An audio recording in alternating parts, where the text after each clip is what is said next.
বন্ধুরা নমস্কার। আশা করছি আপনারা ভালো আছেন এবং ভালো থাকবেন। Homeopathy channel homeopathy health hub কোলতে আপনাদের সবাইকে আমি স্বাগত জানিয়ে আজকে বিষয়টা আমি আরম্ভ করছি। আজকে বিষয়টা হচ্ছে খুবই গুরুত্বপূর্ণ বিষয়। বাচ্চাদের মানে ছেলে বাচ্চাদের মেল চাইল্ডের মধ্যে অন্ডকোষটা বড় হয়ে যায়। এটাকে আমরা সাধারণ ভাষাতে বলি হাইড্রোসিল। টেস্টিস অন্ডকোষ চারিদিকে জল ভরে যায়, যার কারণে স্ক্রোটাম যেটা আছে আমাদের অন্ডকোষ থৈলি সেটা ফোলা ফোলা দেখা যায়। এটা নবজাত শিশুর মধ্যেও হতে পারে, আর বিনা কোনো ট্রিটমেন্টে এটা ঠিক ঠিক হয়ে যায়। কারণটা হচ্ছে জন্মজাত, সবচেয়ে সামান্য। পেটে আর স্ক্রোটামের মাঝখানে যে রাস্তাটা আছে প্রসেসাস ভেজাইনালিস বন্ধ হয় না। পেটের তলা দিকে জল চলে আসে। ইনজুরির জন্য হতে পারে, এটা হালকা চোটের জন্য ইনফ্লামেশন হতে পারে, কোনো ইনফেকশন হতে পারে।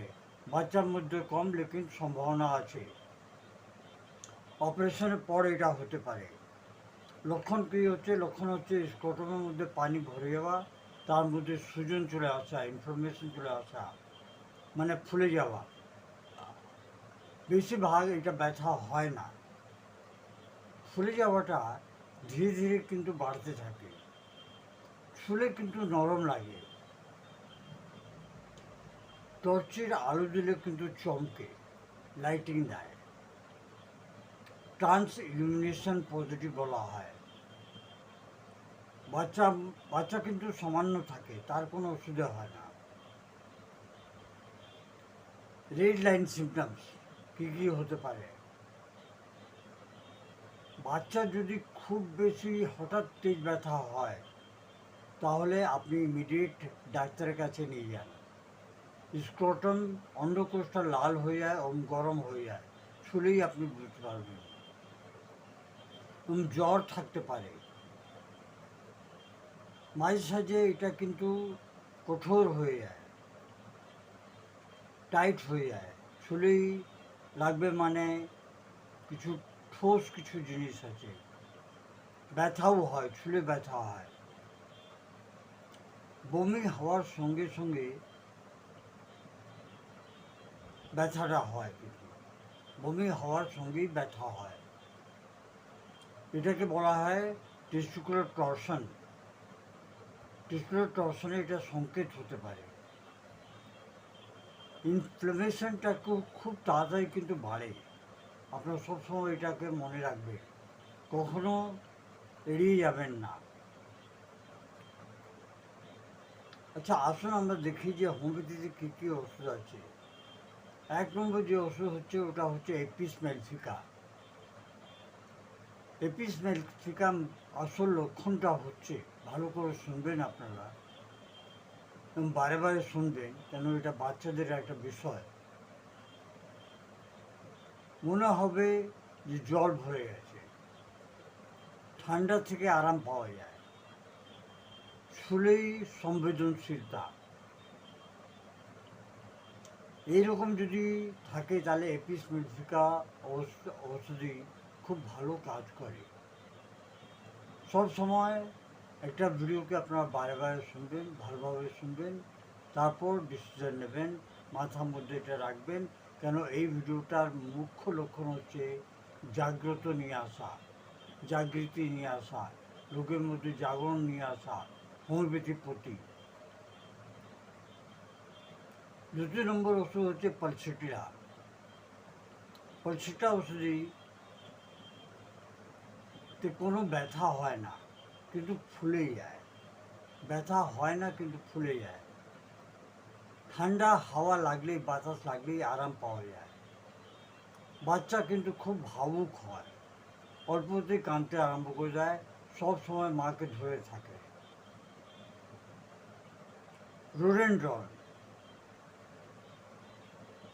রোডেনড্রন ওষুধি অন্ডকোষে স্ক্রোটামে ফুলে যায় এবং ব্যথা হয়। ধরুন যখন আবহাওয়া যখন পাল্টাচ্ছে, ঠান্ডা থেকে গরম, গরম থেকে যদি বৃষ্টি আরম্ভ হলো এবং যদি বিজলি চমকায়, তাহলে হয়তো এই লক্ষণগুলো বেড়ে যেতে পারে। এরপর হচ্ছে ক্লেমিডিস সেরেক্টা। ক্লেমিডিস সেরেক্টারেতে হয় কঠোর ঠোস, শুনলেই মনে হবে কিছু এমন জিনিসের যেটা নরম নয়, খুব কঠোর। অন্ডকোষের মধ্যে সংবেদনশীলতা থাকে। ক্যালকেরে কাপ, মোটা বাচ্চা, থুলথুলে, বারে বারে ফুলে যাওয়ার প্রবৃত্তি থাকে।